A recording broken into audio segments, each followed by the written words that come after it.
नमस्कार दोस्तों, आज का जो हमारा एमपीपीएससी प्रीलिम्स से संबंधित टॉपिक है उसका नाम है कि एमपीपीएससी के जो विद्यार्थी हैं, जो स्टूडेंट्स हैं, इनका कंपटीशन आखिर है किससे, है ना। कारण क्या है कि मैं इस टॉपिक के ऊपर वीडियो बना रहा हूं, तो उसके ऊपर भी हम बात करेंगे। उस कारण के ऊपर हुआ क्या, मैंने बहुत सारे स्टूडेंट ऐसे देखे जिनको ऑब्जर्व किया कि वह पीएससी को इतना आसान समझकर तैयारी कर रहे हैं। अगर मैं साधारण बात करूं तो सीधे रूप में अगर कहूं तो वह पीएससी को हलवा समझ रहे हैं, है ना। जबकि जितना आसान आप पीएससी को मान रहे हैं उतना आसान है नहीं।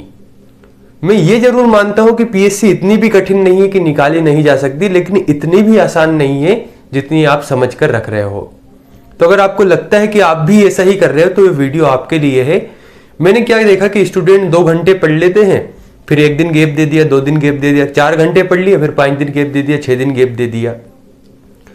तो जब मैं उनको ऑब्जर्व करता हूं, उनको मैंने देखा, उनके जो स्टडी टाइम है उसको मैंने देखा, तो मुझे लगा कि ये तो सिर्फ नाम के लिए पीएससी कर रहे हैं, जबकि कहीं ना कहीं इनमें कहीं भी जो पीएससी के एक अधिकारी में गुण देखने को चाहिए वो मिलते नहीं है। देखिए, अगर मैं वास्तव में बात करूं, हो सकता है मेरी ये बात आपको थोड़ा सा डिमोटिवेट करे, लेकिन मैं हमेशा कहता हूं कि सच्चाई से मत कटिए, रियलिटी के आधार पर कार्य करिए, व्यवहारिक रहिए, ताकि आपको समझ में तो आए कि हमारा व्यवहारिक रूप से कंपटीशन है किन लोगों से। इसके बाद ये भी नहीं है कि हम सिलेक्शन नहीं ले सकते। हो सकता है कि आप देखें कि यार इन लोगों से मेरा कंपटीशन है तो क्या मेरा सिलेक्शन हो पाएगा या नहीं, तो ऐसा नहीं है। उसके ऊपर भी, क्योंकि मैं हमेशा बात करते आया हूं कि अगर कोई समस्या है तो उस समस्या के कारण को अगर हम समझ ले तो हम उसका समाधान ढूंढ सकते हैं। और मैं सैद्धांतिक बात के पक्ष में भी नहीं हूं, व्यवहारिक रूप से बात करना पसंद करता हूं कि वास्तव में अगर हमें एग्जाम निकालना है तो हम ये तो समझ ले कि कंपटीशन है किससे, लेकिन फिर हम कैसे मोटिवेट रहे, फिर कैसे हम सिलेक्शन ले सके, उसके ऊपर भी हम बात करेंगे।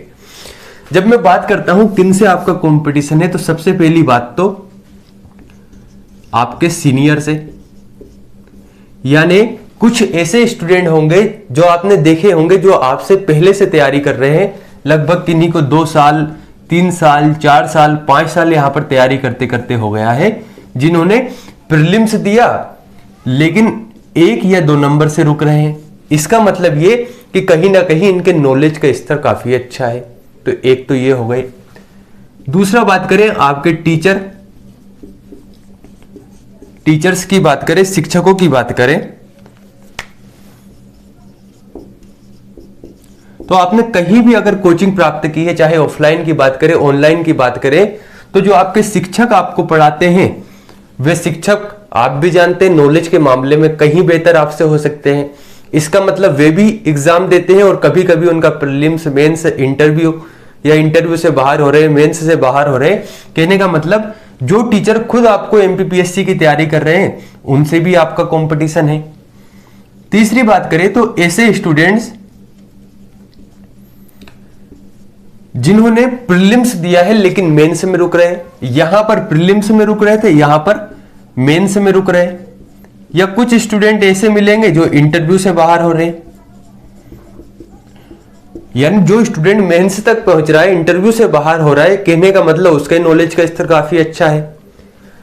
अब देखिए, अब आपको मेन समस्या समझ आएगी। कुछ स्टूडेंट ऐसे होते हैं जो यूपीएससी की तैयारी करते हैं, लेकिन कुछ कारणवश, कुछ परिस्थिति जन्य यहां पर यूपीएससी में या तो प्रीलिम्स नहीं निकाल पाते, या मेंस नहीं निकाल पाते, या मेंस निकालने के बाद इंटरव्यू से बाहर हो जाते हैं। अब ऐसे स्टूडेंट भी एमपीपीएससी की तैयारी कर लेते हैं, है ना। यानी ये स्टूडेंट भी एमपीपीएससी का एग्जाम देते हैं। तो तय मानिए कि आपसे कई ज्यादा लेवल इनका है अगर इन्होंने प्रीलिम्स, मेंस या इंटरव्यू दिया हुआ है तो, है ना। अब देखिए मेन बात, मेन कंपटीशन यहां पर आपको दिखेगा। कुछ अधिकारियों की अगर हम बात करें, यानी जो एमपीपीएससी से सिलेक्टेड अधिकारी है लेकिन उनकी जो पसंदीदा पोस्ट है वह उन्हें न मिलने के कारण वे भी एग्जाम देते हैं। यानी मान लीजिए किसी व्यक्ति ने अप्लाई किया था डिप्यूटी कलेक्टर के लिए, लेकिन डीएसपी उनको पोस्ट मिली तो डीसी के लिए फिर अप्लाई करेंगे। किसी को तहसीलदार पोस्ट मिली तो डीसी के लिए अप्लाई करेंगे। किसी को यहां पर असिस्टेंट डायरेक्टर पोस्ट मिली तो वे डीसी के लिए तैयारी करेंगे। कहने का मतलब अब आप समझिए कि आपका जो कंपटीशन है वह कितना खतरनाक है। आपसे सीनियर जो प्रीलिम्स में 1-2 नंबर से रह रहे हैं वे भी एग्जाम दे रहे हैं। आपके टीचर्स जो आपसे कई गुना बेहतर है नॉलेज में वे भी एग्जाम दे रहे हैं।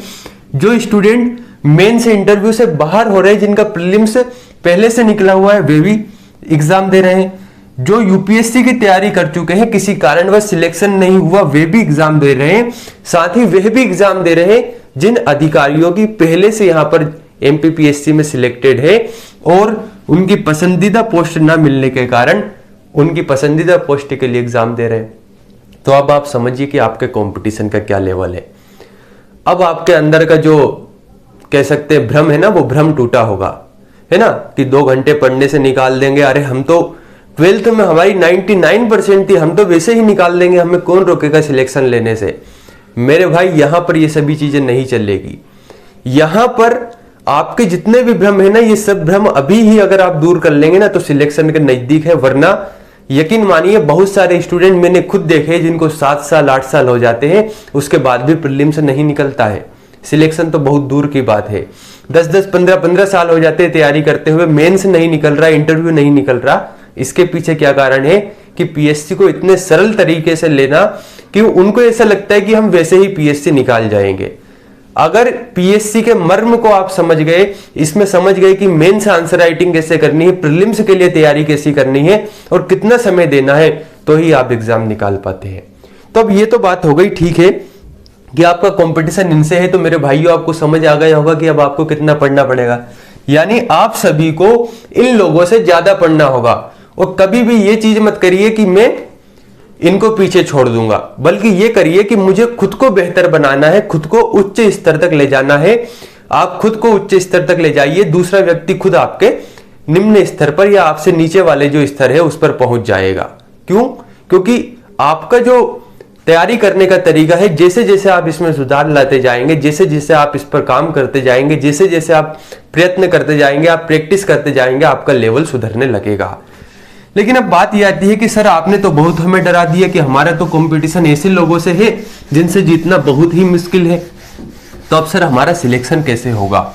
तो मैं बहुत बार बात कर चुका हूं कि अगर अब आपको वास्तव में सिलेक्शन लेना है, मैं डिटेल में बात नहीं करूंगा, लेकिन 2 या 3 मिनट में मैं समझा दूंगा कि आपको क्या करना पड़ेगा। इसका केवल एक ही तरीका है।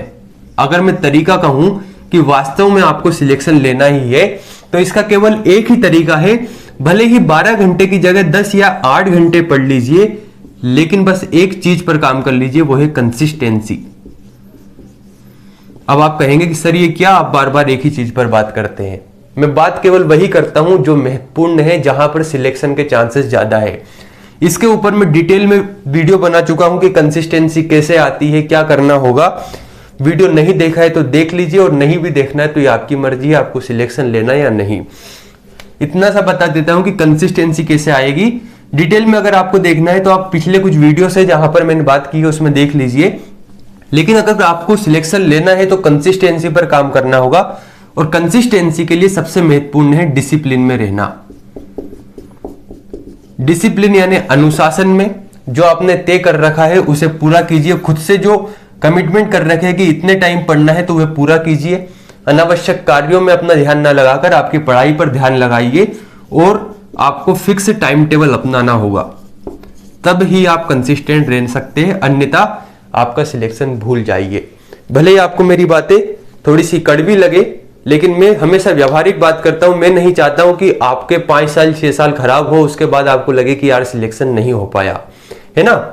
उसके बाद जब आप पीछे मुड़कर देखते हैं तो ऐसा लगता है कि कुछ रहा ही नहीं है। तो मेरे कहने का मतलब कि वास्तव में आप अगर सिलेक्शन लेना चाहते हैं, अभी पर्याप्त समय है प्रीलिम्स के लिए। कंसिस्टेंट हो जाइए, रेगुलर हो जाइए, डिसिप्लिन में आ जाइए, थोड़ा सा टाइम टेबल को मैनेज कीजिए, 10 से 12 घंटा आपकी तैयारी को दीजिए, सिलेक्शन हो जाएगा। धन्यवाद।